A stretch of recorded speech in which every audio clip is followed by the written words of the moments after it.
will stand up for Canadian interests. I will only sign a deal that is good for Canada. Coming up on Bloomberg Bets, the stories that shape the week in business around the world. Welcome to the Bloomberg Business Global. Thank you so much for having me today. We know this business inside out. You've really built a conglomerate. We saw amazing opportunities in the Middle East. They have the dream. We have to bring it to reality. Between the three of us, we can really do anything. I feel like this is where we should go.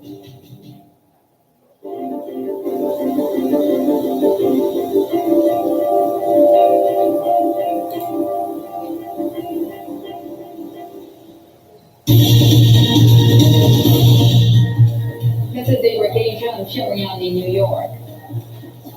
And I'm Paul Allen in Sydney.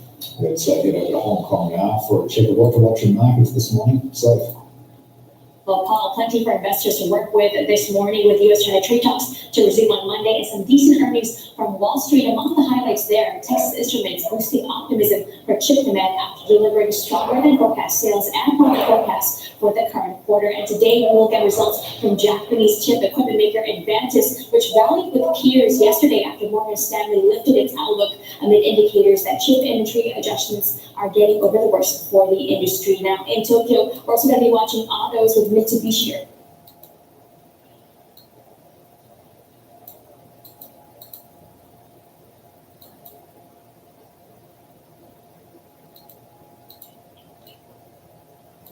Car makers in recent months amid a sales slowdown. Plus, Suzuki is in focus as Mint News reports it will drop a plan to double its manufacturing capacity in India, due in part to the lack of skilled talent and inadequate infrastructure in the state of Gujarat, where its facilities are located, Sherry. So thank you so much for that. Let's dive into the market. Joining us now is Quintessential Capital Management CIO Gabriel Grego. Gabriel, great to have you with us. Thank you so much for joining us in the New York studio. So let's talk a little bit about this rally that we're seeing. Of course, very much dependent on the latest headlines as well, but the S&P 500 still topping 3,000. Are we getting too expensive right now, or are we supported by potential more Fed cuts to come? I think you can make a case that stocks are not as expensive as they may look on a normal valuation basis, pretty much because there is a lot of growth, there is a great job market. I don't see any sign of the economy slowing down, most likely. And plus there is, and this is very unusual given the circumstances, an expectation of interest rates going down rather than up. So I think it can continue, but if it does not, it's good news. We'll be buying hard. Well, good economic news is also a double-edged sword, right? What happens if the Fed doesn't go ahead with a cut in July, as all market participants seem to be pricing in at the moment? You'll see a lot of red, but it will be a short-term red. Would you consider that a buying opportunity? Absolutely, I would. And actually, one thing that should be noticed about this market, and we saw this last December, and to a lesser extent 2-3 months ago, you seem to have this hysterical volatility or drawdown. They come all of a sudden, and very often they're not substantiated by any problem with the economy itself. In those kind of circumstances, everything drops, and it makes for great buying opportunities. So we'll be there. Gabrielle, the IMF certainly doesn't share your optimism. It's reduced its forecast for global growth. And if we take a look at this chart on the Bloomberg Economics, since the IMF's being optimistic, our growth tracker has projections for a full percentage point worse than the IMF. So if this is to be believed, where is your optimism coming from? Do you expect central banks to come to the rescue? No, I think the IMF is correct, Paul, but we're actually going on two different tracks. So on one hand is the global economy, and the other hand is U.S. economy that seems to be doing much better. It has much better fundamentals, it has much better indicators. So I feel it's proven lately to be able to sustain the U.S. economy, this fast growth and this low unemployment type of situation, even despite the fact that the rest of the world is maybe going a little slower, might even be slowing down more. So you can be optimistic on the U.S., even though you can share the IMF pessimism about the world economy. Okay, but if the U.S. is so robust and healthy, why on earth is the Fed looking at easing?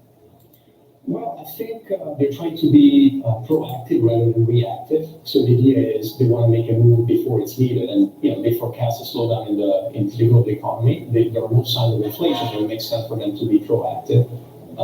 Maybe lower the rate a little bit just in case the world slows down. You can make a strong case either way, but the fact is, by now, everybody expects a reduction in interest rate, and if it doesn't happen, the market will react. in an adverse way. But again, in my opinion, even if that happens, it will be a short-term volatility problem and a good buying opportunity as far as we're concerned. An insurance cut, right? There has been more and more talk about the Fed going ahead with its insurance cut. In the meantime, though, when it comes to the valuation point, again, this GTV chart on the Bloomberg showing that U.S. stocks are really pricier than their global peers when it comes to the forward PE basis. That's the line in blue, outpacing, say, Europe or Asia. So where do you see opportunities when it comes to the global context?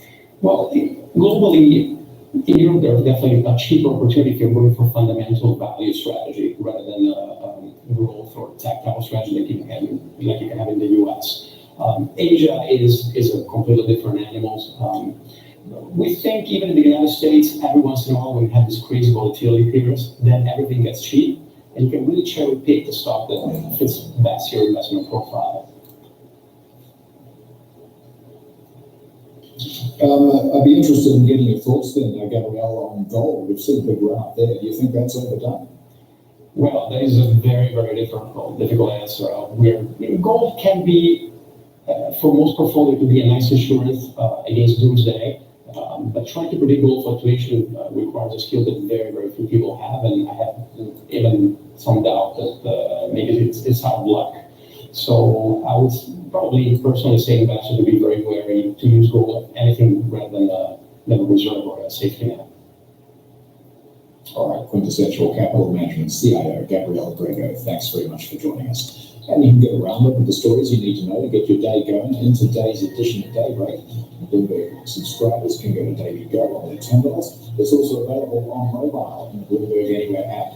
You can customize your settings so you only get news on the industries and the assets that you care about. This is Bloomberg.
In San Francisco, a lot of tech action. The top stories this morning in D.C. Jeremiah Nancy shows the Euros and the we begin in the oil patch. Saudi Arabia president. Welcome to Bloomberg, the first word Asia week. Japan do have over exchange.